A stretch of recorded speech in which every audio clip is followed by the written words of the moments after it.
بہت بڑے محقق، مناظر اور جید خطیب حضرت قاری خلیل الرحمن جاوید صاحب آپ کے سامنے تشریف فرما ہے۔ مجھ سے قبل بلوچ صاحب سونے نبی صلی اللہ علیہ وسلم کی برکات کے حوالے سے آپ سے خطاب فرما رہے تھے۔ قدم قدم پہ رحمتیں، نفس نفس پہ برکتیں، جہاں جہاں سے وہ شفیع آسیاں گزر گیا، اور وہاں ہے رات ابھی تلک، جہاں نظر نہیں پڑی، وہاں وہاں سحر ہوئی وہ جہاں جہاں گزر گیا۔ سبحان اللہ۔ آمنہ کے لال، مکہ کے در یتیم، مدینہ کے تاجدار، نبیوں کے امام، رسولوں کے سردار، اس کائنات میں سب سے اشرف، سب سے افضل، سب سے اعلیٰ، سب سے اولا، کامل، مکمل، اکمل حیثیت میں پیدا ہوئے، اور یہی مسلک اہل حدیث ہے۔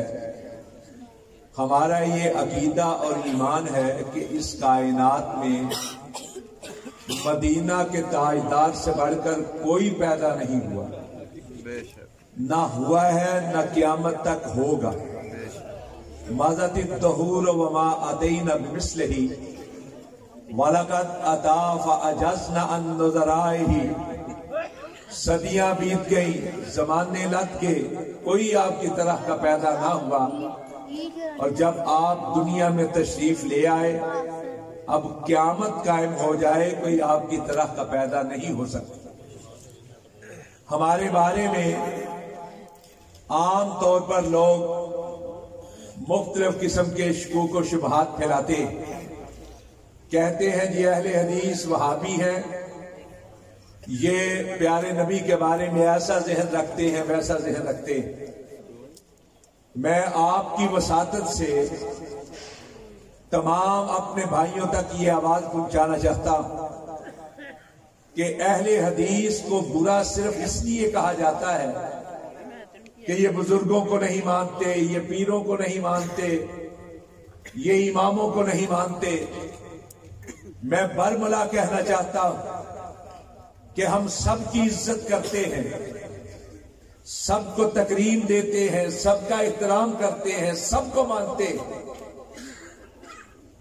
کہتے ہیں تو صرف یہ کہتے ہیں کہ سوائے مدینے والے کے اس کائنات میں کوئی نہیں کہ جس کی اتباع کی جائے، جس کی اطاعت کی جائے۔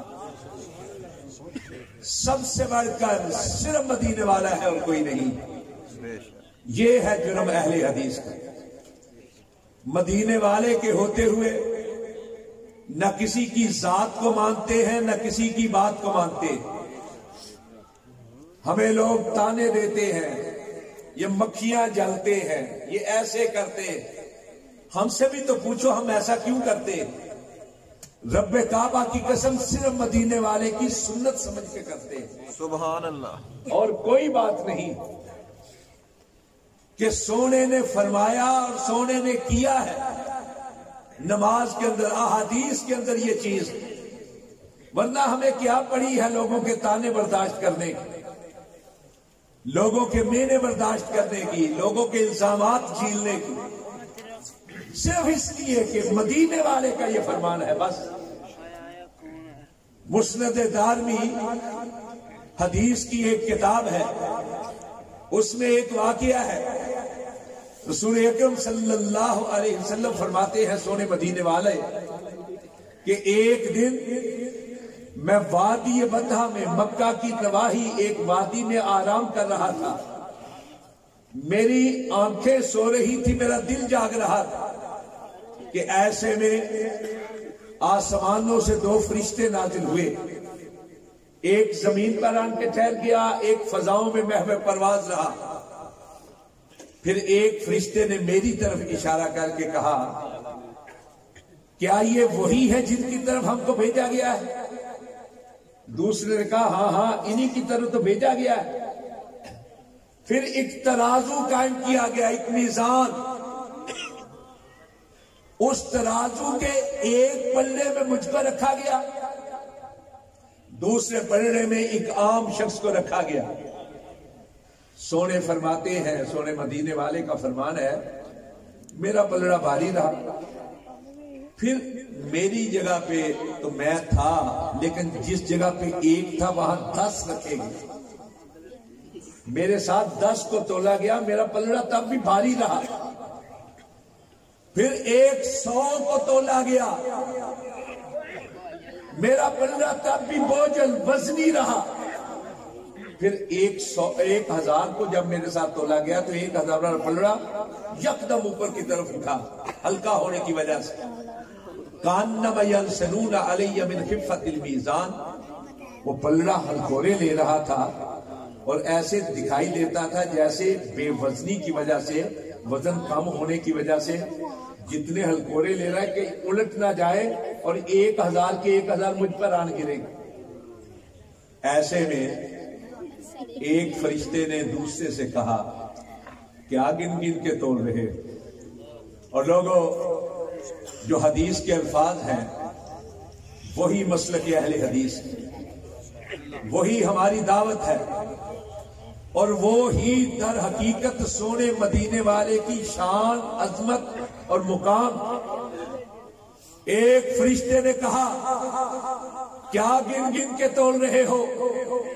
لو وزنت الدنیا کلہا لرجحہا، اگر ایک پلڑے میں سونے آمنہ کے لال ہو اور دوسرے پلڑے میں ساری کائنات کے مدبر، ساری کائنات کے مفکر، ساری کائنات کے مصلح، ساری کائنات کے ریفارمر، ساری کائنات کے امام، ساری کائنات کے فقیر، ساری کائنات کے بڑے سے بڑے سونے، منمونے، سندر سروپ، چندہ کے روپ، صاحبان بدیع و بیان، صاحبان جمال و کمال، لا وزنت الدنیا کلہا، بلکہ ساری کائنات والے ایک پلڑے میں ہو اور دوسرے پلڑے میں اکیلے آمنہ کے لال ہو، ساری کائنات والے مل کر بھی اکیلے آمنہ کے لال کا مقابلہ نہیں کر سکتے۔ سبحان اللہ! یہ ہے مقام مصطفیٰ صلی اللہ علیہ وسلم، اور یہی ہے مسلک اہل حدیث۔ ہم کہتے ہیں سارے اماموں کو مانو،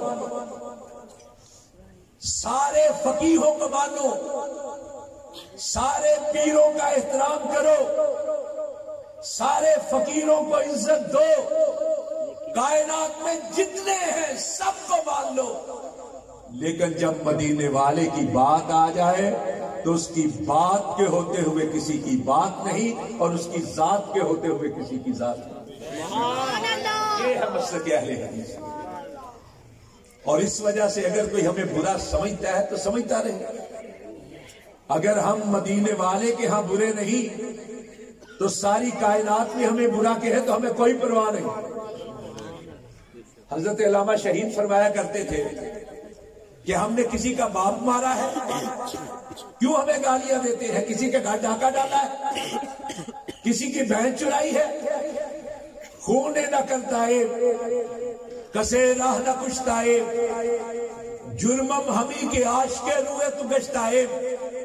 ہمارا سب سے بڑا جرم یہ ہے کہ ہم کہتے ہیں کہ مدینے والے کے ہوتے ہوئے نہ کسی کی ذات کو مانتے ہیں، نہ کسی کی بات کو مانتے ہیں۔ عزت سب کی کریں گے، عزت سب کی کریں گے، سب کو احترام دیں گے، لیکن دین جس چیز کا نام ہے وہ پیارے نبی کی مہر کا نام ہے۔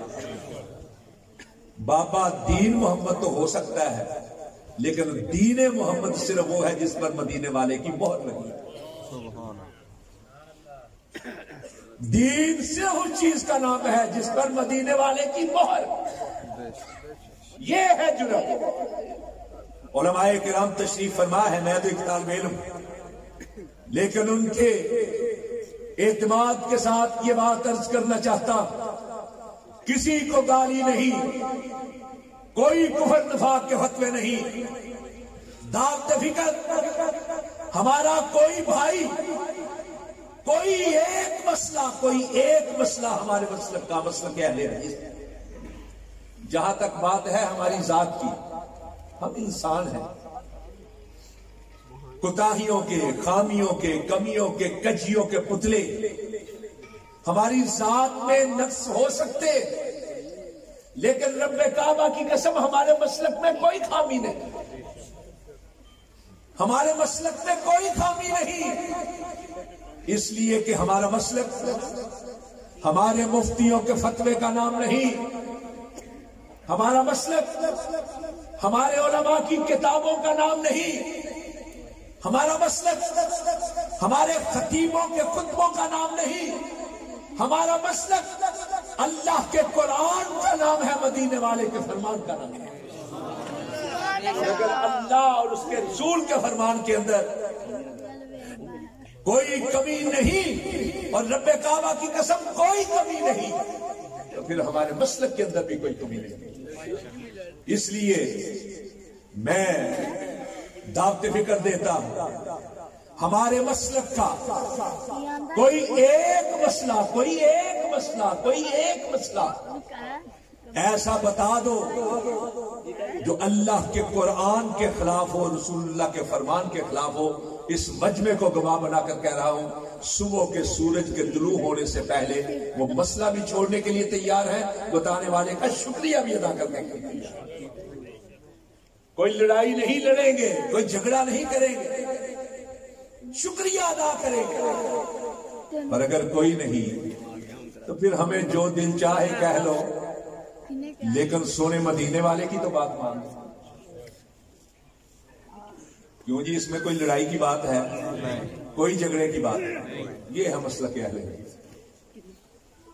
کہ اگر مدینے والے سے تعلق ہے تو پھر دل کی گہرائیوں سے یہ بات مان لو کہ سونے مدینے والے کے ہوتے ہوئے، اس کی ذات کے ہوتے ہوئے کسی کی ذات نہیں، اور اس کی بات کے ہوتے ہوئے کسی کی بات نہیں۔ اللہ رب العزت ہم سب کے آنے کو قبول فرمائے۔ معقول قولی ھذا استغفر اللہ لی ولکم اجمعین۔ ماشاءاللہ۔